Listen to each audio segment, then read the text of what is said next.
Assalamualaikum warahmatullahi wabarakatuh. Perkenalkan, nama saya Muhammad Yazid Alafid dengan NRP 21215004043. Di sini saya akan berpresentasi tentang judul makalah saya, yakni Manajemen Resiko K3 di Perlintasan Jalan Kereta Api di Jawa Timur. Latar belakang, di Jawa Timur, perlintasan kereta api menjadi titik rawan kecelakaan karena kurangnya manajemen risiko kesehatan dan keselamatan kerja. Faktor seperti kurangnya pengetahuan tentang aturan, kurangnya pengawasan, dan infrastruktur yang tidak memadai menyebabkan kecelakaan. Kondisi geografis yang padat penduduk juga meningkatkan risiko kecelakaan. Diperlukan peningkatan kesadaran akan K3 di kalangan pengguna jalan, pemerintah, dan operator kereta api untuk menciptakan lingkungan yang lebih aman di sekitar perlintasan kereta api.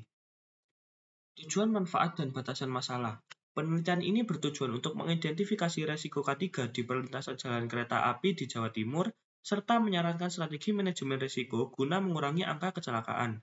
Manfaatnya meliputi peningkatan kesadaran akan pentingnya K3, pengurangan angka kecelakaan, mengurangi dampak negatif kecelakaan, dan meningkatkan efisiensi transportasi. Penelitian ini terbatas pada analisis resiko K3 di perlintasan kereta api di Jawa Timur, dengan fokus pada kondisi infrastruktur, kesadaran masyarakat, dan kebijakan pemerintah setempat.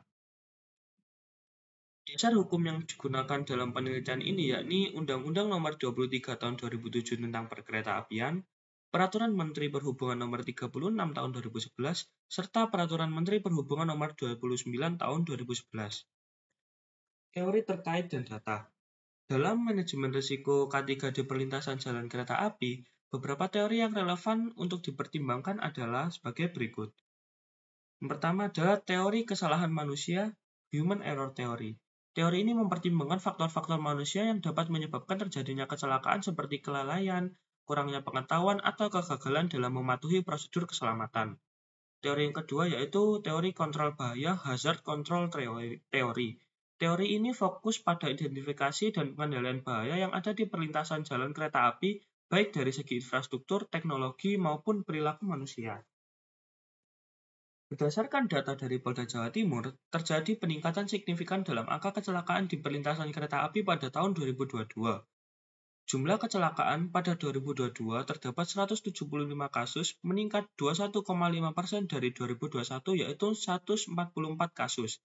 Untuk jumlah korban jiwa sendiri juga meningkat, pada tahun 2022 adalah 105 orang, dan pada tahun 2021 adalah 77 orang.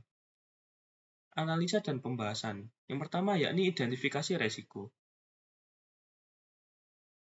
Terdapat 3 identifikasi resiko yang bisa diambil di sini, yakni kurangnya kesadaran masyarakat yang disebabkan oleh pemahaman rendah tentang aturan keselamatan dan pengabaian tanda-tanda keselamatan. Yang kedua yakni kondisi infrastruktur yang kurang memadai, bisa disebabkan oleh fasilitas peringatan yang tidak berfungsi dan penyeberangan yang tidak aman. Yang ketiga adalah peningkatan volume lalu lintas dan kegagalan penegakan hukum yang bisa disebabkan oleh kemacetan di sekitar perlintasan dan kurangnya disiplin berlalu lintas. Evaluasi resiko. Dampak dari resiko di atas adalah kecelakaan dan cedera serius bagi pengguna jalan dan pekerja. Tingkat kejadian tinggi dan perlu segera ditangani. Untuk pengelolaan resiko, untuk kesadaran dan pemahaman masyarakat bisa dilakukan dan penyuluhan dan sosialisasi tentang aturan keselamatan. Untuk kondisi infrastruktur bisa dilakukan dengan perbaikan dan pemeliharaan rutin serta penggantian fasilitas peringatan yang rusak. Untuk volume lalu lintas dan penegakan hukum bisa dilakukan dengan pengaturan lalu lintas untuk mengurangi kemacetan dan penegakan hukum tegas terhadap pelanggar aturan keselamatan. Kesimpulan, perlintasan jalan kereta api di Jawa Timur menghadapi tantangan serius terkait keselamatan dengan data menunjukkan peningkatan signifikan dalam kecelakaan dan korban jiwa.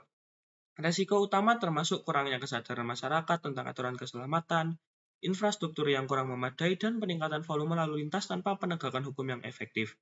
Pengelolaan risiko yang efektif melalui penyuluhan perbaikan infrastruktur dan peningkatan pengaturan serta penegakan hukum sangat penting untuk mengurangi kecelakaan.